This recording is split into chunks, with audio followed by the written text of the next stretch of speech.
tudo bem com vocês? Então, eu vou falar aqui de duas passagens da Bíblia, de dois livros diferentes, que é o livro de 1 Reis e o livro de 2 Reis.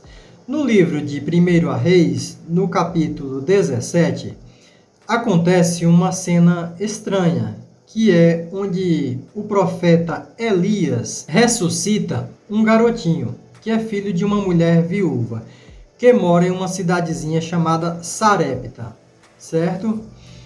Então, a partir do parágrafo 17 até o parágrafo 23, diz o seguinte: E depois destas coisas, sucedeu que adoeceu o filho desta mulher, dona da casa. Por que fala assim? Porque o Elias estava abrigado na casa desta mulher, e esta mulher era uma viúva. Então, por isso fala desta maneira. E a sua doença se agravou muito, até que nenhum fôlego ficou no garotinho, né? Então ela disse a Elias: Que tenho eu contigo, homem de Deus? Vieste tu a mim para trazeres a memória da minha iniquidade e matares a meu filho? Por quê? Que ela falou assim? Porque naquela época aquelas pessoas pensavam que quando morria uma pessoa antes da idade, né, antes da velhice, era castigo de Deus por alguma coisa. Era Deus que o matava por alguma coisa. Eles não entendiam que uma doença pode dar em qualquer ser vivo e matar esse ser vivo, que isso não vem de divindade nenhuma. Eles entendiam que vinha de Deus. Aí o Elias diz assim: Dá-me teu filho.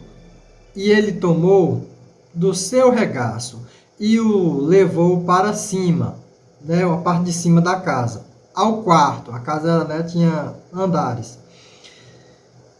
Sobre ele mesmo habitava e o deitou em sua cama.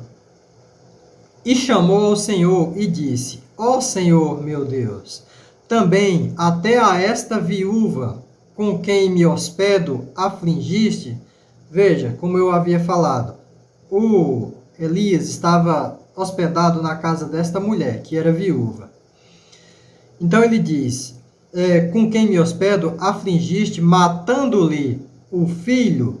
O menino tinha adoecido e morrido. Não foi Deus que matou o menino, não foi Deus nenhum. Mas assim eles entendiam que era, né? E então diz assim: Então se estendeu sobre o menino 3 vezes e chamou ao Senhor e disse: Ó Senhor meu Deus, rogo-te que a alma deste menino torne a entrar nele. E o Senhor ouviu a voz de Elias, e a alma do menino tornou a entrar nele e reviveu. E Elias tomou o menino e o trouxe do quarto à casa e o deu à sua mãe. E disse-lhe Elias: Vês aí teu filho, o vive. Isso está em 1 Reis 17. Muito estranho, não é? Essa forma de ressuscitar, deitando sobre o cadáver.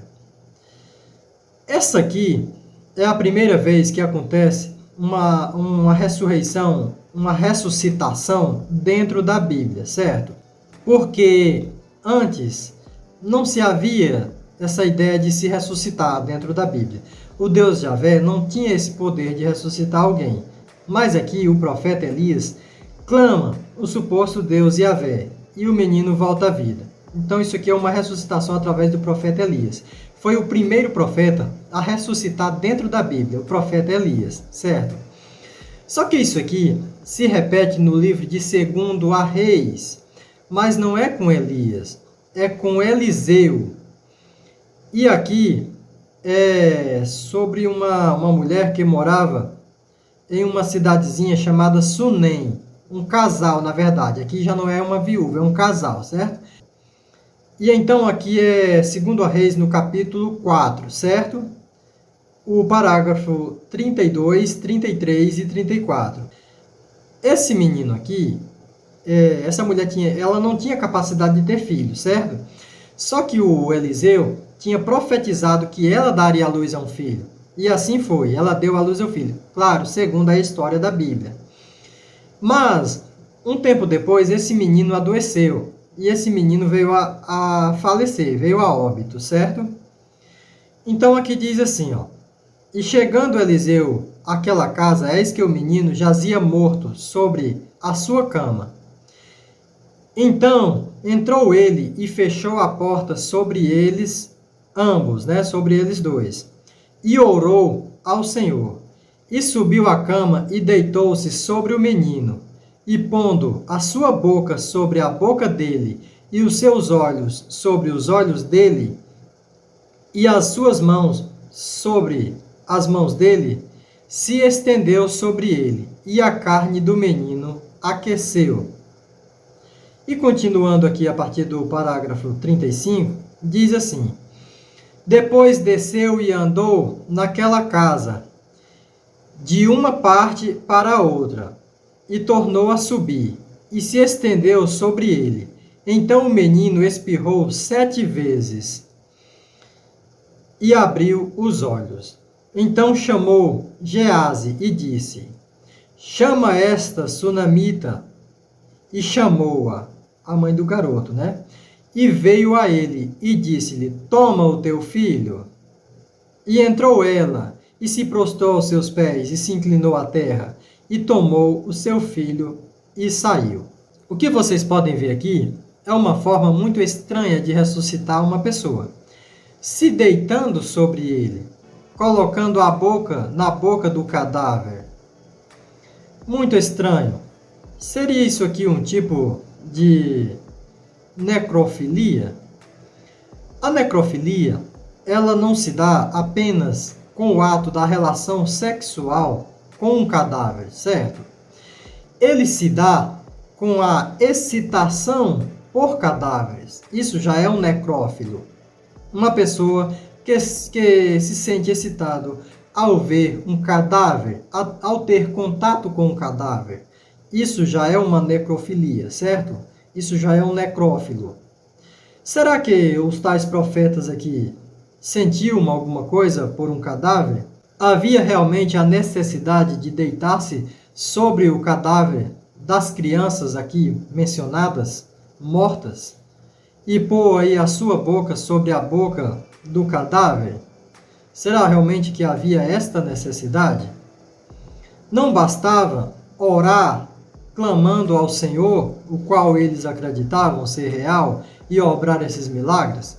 Porque aqui no início do vídeo eu já mostrei, já falei para vocês, como por exemplo no livro de Jó, no livro de Gênesis, morre pessoas e o Deus Javé não pode ressuscitá-los, porque o Deus Javé não tem essa capacidade de ressuscitar mortos.